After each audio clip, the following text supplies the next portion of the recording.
Mientras escribo esto me encuentro en una cafetería de Estocolmo. Aún no es demasiado tarde, pero afuera ya está completamente oscuro y hace un frío terrible. El típico invierno sueco. Por Dios. La gente a mi alrededor ha empezado a observarme. Probablemente tenga la apariencia de alguien que acaba de ver un fantasma y quizá así fue. Por ahora no puedo regresar a casa, y tampoco sé qué debo hacer. Todo comenzó en la escuela, estudio para convertirme en un diseñador instruccional. Usábamos las computadoras portátiles en clase y se nos había dado la tarea de escribir instrucciones sobre cómo caminar de la estación central al Palacio de Estocolmo, un recorrido de 15 minutos a pie. El objetivo era aprender a escribir instrucciones pedagógicas básicas. Y como mis habilidades de orientación no son algo que me orgullece, recurrí a Google Maps para hacerme la tarea más fácil. Me ubiqué en la estación central y cambié la vista a Street View, de forma que pudiera llevar a cabo el pequeño recorrido de forma virtual. Me mantuve atento a los edificios, las señales y cualquier otra cosa que pudiera utilizar como referencia para mis instrucciones. Todo iba perfectamente normal hasta este punto. Entonces lo vi. Un libro. No se trataba de un libro real. Evidentemente era un libro animado, dispuesto sobre el piso como si se tratara de realidad aumentada. Cuando hice clic sobre el objeto, porque quién diablos no lo haría, la vista hizo un acercamiento. En la cubierta podía leerse Myst. En ese momento la sorpresa aún me resultaba positiva. Solía amar ese juego cuando era pequeño. Para aquellos que son demasiado jóvenes como para saberlo, Myst es un antiguo juego tipo puzzle donde te desplazas alrededor de una isla desierta, haciendo clic en diversos puntos como lo harías en Google Street View. Lo primero que se me vino a la mente fue que se trataba de un huevo de Pascua en Google Maps, así que, naturalmente, hice clic en la cubierta del libro. De repente, la imagen me transportó a la isla del juego. No había visto aquellos gráficos desde que era un niño, pero los reconocí de inmediato. Aunque, algo se sentía distinto. No puedo describirlo con palabras, pero una especie de sensación extraña se apoderó de mí. Era una especie de nostalgia oscura, como cuando entras a un lugar olvidado de tu pasado que no ha cambiado. Un sitio que parece haber esperado tu regreso. Recorrí un poco el escenario. No tenía los altavoces encendidos, pero hasta donde podía recordar el juego no hacía demasiado ruido. De repente, el maestro requirió nuestra atención, así que cerré la computadora y pretendí escuchar lo que estaba diciendo. En realidad, lo único que quería era seguir explorando aquella isla 3D de diseño precario. Cuando salí de la escuela ya estaba oscuro. Impulsado por la curiosidad y la ansiedad, me apresuré a llegar a casa. Apenas entré, fui directamente a la computadora.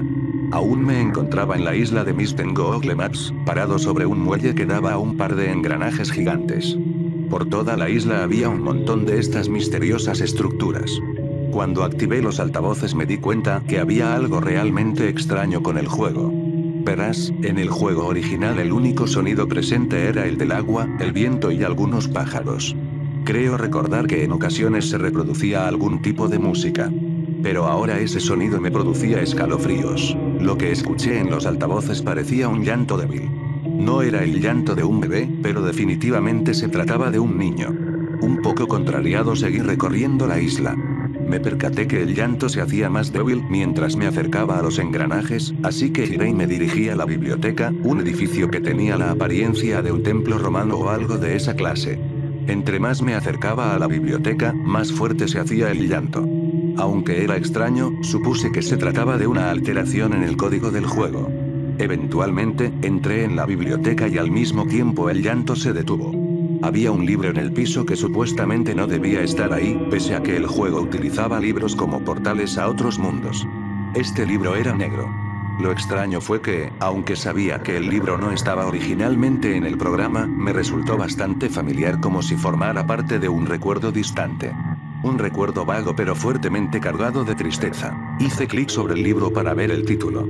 Flurb, indicaba con letras color oro sobre la portada. No comprendí la palabra, pero una especie de pánico primal se generó en mí. Empecé a sudar mientras el corazón se aceleraba cada vez más. No podía entrar en aquel libro, o mejor dicho, no quería hacerlo. En lugar de seguir, hice clic en la esquina y me alejé del libro. Después me giré para encontrarme con la puerta de salida de la biblioteca. Allí estaba, la fuente del sonido. No estaba preparado y me levanté del susto con las manos en la boca. En la pantalla, bloqueando la puerta de salida de aquella biblioteca, se encontraba un niño. Pero no fue su repentina aparición lo que me aterró, sino algo que había olvidado sobre él y había regresado de repente. Lloré. Hacía tanto tiempo como era posible. El niño frente a aquella puerta era mi amigo, aquel con el que solía jugar Myst cuando era pequeño.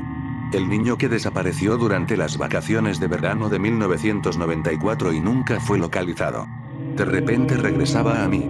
Una vez fue un amigo muy cercano. Su nombre era Peter. Y simplemente desapareció. ¿Cómo pude olvidar algo tan importante? Con las manos temblorosas y un nudo en la garganta hice clic sobre aquel personaje.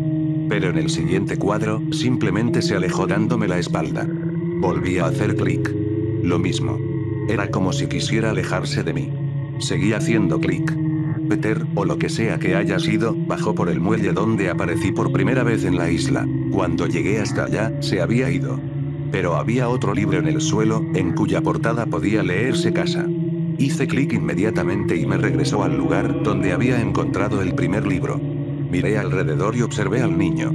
Continué dándole seguimiento. Se encontraba en cada fotografía en dirección a la estación central. Lo seguí. En ese momento tenía ganas de llorar, pero también había un sentimiento en lo más profundo que no podía explicar: culpa. Seguí a este niño por la ciudad durante aproximadamente una hora, y entonces me quedó claro. Él sabía perfectamente a dónde dirigirse. Estaba a tan solo una cuadra de mi apartamento. Entré en pánico como nunca antes en mi vida. Cerré la computadora y la tiré al piso. Sí, ahora escribo desde mi teléfono. Después me vestí a las prisas y salí corriendo.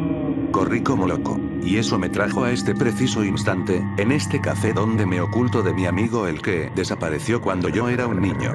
Por favor, ayúdenme. No puedo ir a casa. No tengo amigos cercanos a quienes acudir. Ahora que lo pienso, no he tenido amistades cercanas desde que era un niño, cuando mi mejor amigo desapareció sin dejar rastro. ¿Cómo pude olvidarme de él?